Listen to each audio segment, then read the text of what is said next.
Welcome to Coffee with Viking. I am Mike. Cheers.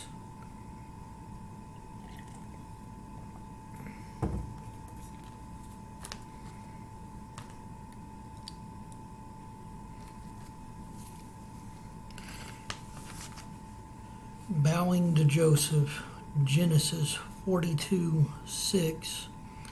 Since Joseph was governor of all Egypt and in charge of selling grain to all the people, it was to him that his brothers came. When they arrived, they bowed before him with their faces to the ground. From a slave to a ruler, Joseph stepped up into high society and one that his brothers never anticipated. Joseph begins his life in Egypt as a household slave for Potiphar, captain of the palace guard. Potiphar takes a liking to the hard-working boy and eventually puts him in charge of all his household affairs. Potiphar's wife takes a liking to the handsome boy as well, and she wants to become one of those household affairs. Sexual harassment continues day after day. It finally ends when Potiphar's wife grabs Joseph's cloak one day and says, "Come and sleep with me." And that's in Genesis 39:7. Joseph sprints away, leaving her holding the cloak. Furious, she screams rape. This acts like a trumpet call that rallies all the servants in range of her blast.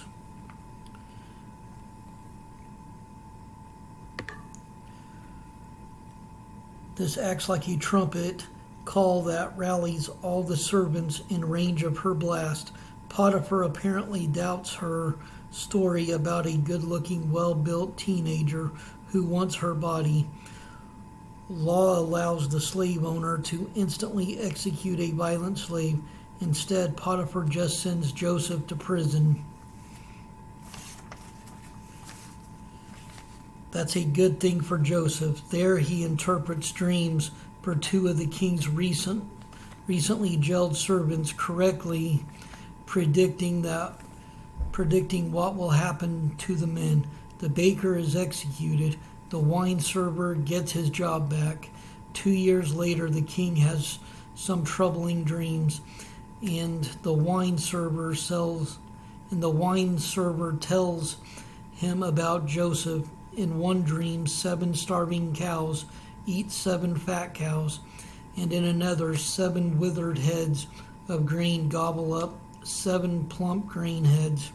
The next 7 years will be a period of great prosperity throughout the land of Egypt. Joseph tells the king, interpreting the dream, but afterward there will be 7 years of famine, so great that all the prosperity will be forgotten in Egypt. Famine will destroy the land, and they tell us that in Genesis 41:29 and 30. The king not only believes Joseph's interpretation, he believes God has given Joseph special insight and wisdom, so he puts Joseph in charge of managing the grain reserves to set the nation through the coming famine. Drought spreads at least as far north as modern-day Israel. Their elderly Jacob hears about the grain reserves in Egypt, so he sends his 10 oldest sons to buy some.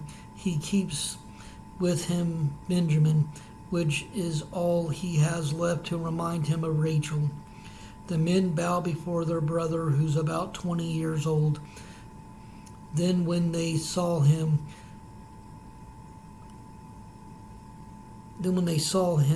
last, they don't recognize him, but he recognizes them, and he hatches a scheme to see if they regret what they did to him. "You are spies," he tells them, and he orders them to bring their younger brother Benjamin before him to prove they're not lying about who they are. In the meantime, Joseph holds one of his brothers hostage. It's Simeon, the second oldest. Perhaps Joseph skips Reuben, the oldest, because it was Reuben who talked the others out of killing Joseph on the day slave traders bought him. With Joseph listening, the brothers admit they're getting what they deserve. Clearly, we are being punished because of what we did to Joseph long ago, they say. We saw his anguish when he pleaded for his life, but we wouldn't listen. That's why we're in trouble. And that was in Genesis 42:21. Joseph weeps, realizing they're sorry for what they had done to him. The men return to Canaan, but old Jacob refuses to let Benjamin go. He holds out as long as he can until the family needs more grain. Then he reluctantly sends all his sons to Egypt, Benjamin included.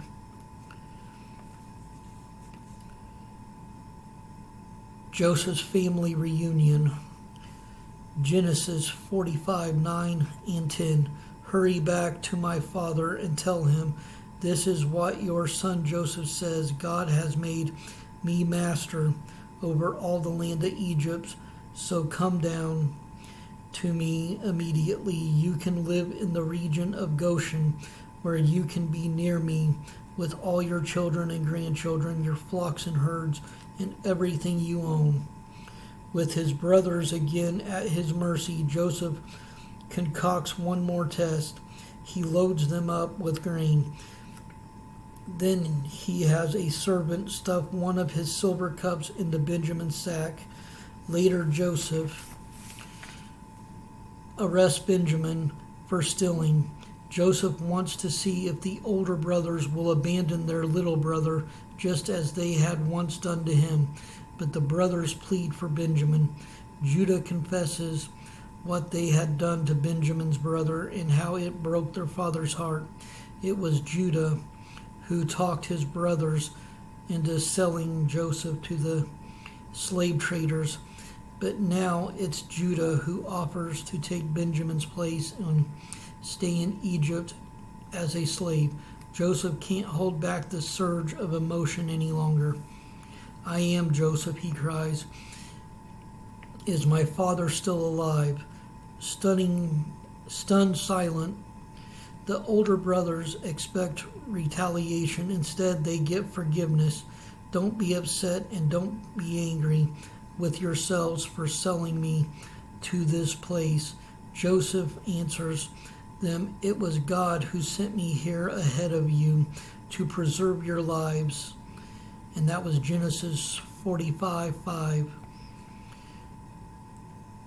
With the king's blessing, Joseph invites his entire extended family to move down to the lush Goshen grasslands of northern Egypt to weather out the remaining 5 years of the famine. Jacob,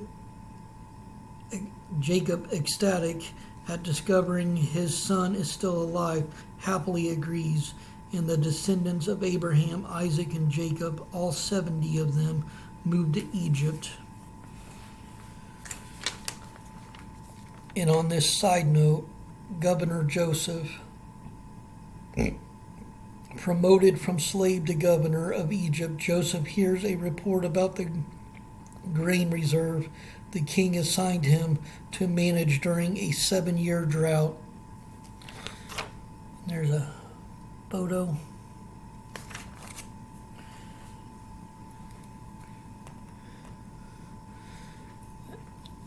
The story of Joseph is a very powerful one about forgiveness. Joseph forgave his brothers and actually saved them from dying in the famine after what they did to him. It just shows the power of forgiveness in putting God ahead of everything, because Joseph was sold into slavery and became a ruler in Egypt. So, whatever you are facing, whoever you need to forgive, I recommend giving forgiveness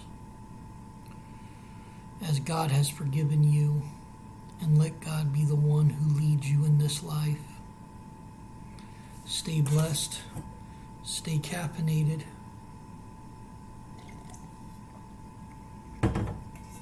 Much love.